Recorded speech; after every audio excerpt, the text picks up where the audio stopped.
The Apaches once lived a very structured life within a sacred living system known as Is'anachagahi, Bikagojoni.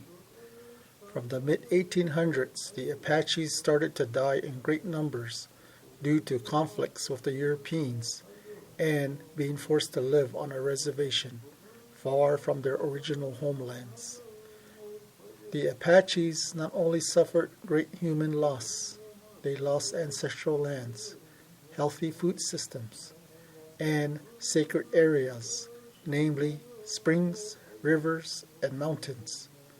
This was the beginning of a wide-scale grieving process for the Apaches. Grief has many faces on the San Carlos Apache Reservation.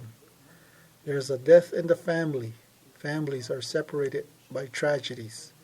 Dad is missing in a son's life.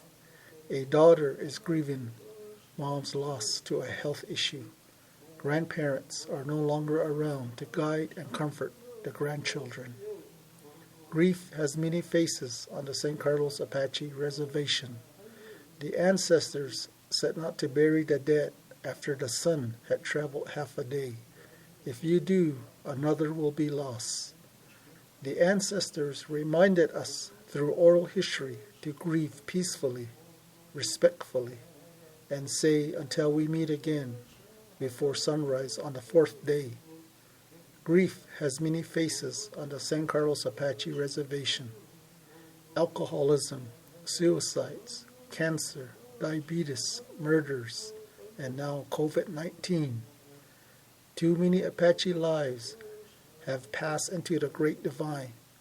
The ancestors, centuries before our time, had developed a system of care through protection and healing ceremonies to deal with grief, sadness, death, and conflicts.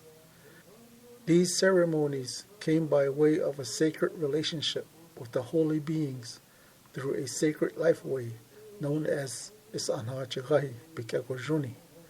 Is'anachagahi Bikagojoni is deeply embedded within our physical and spiritual being and can only be awakened once we find our center, both in the physical and the spiritual world.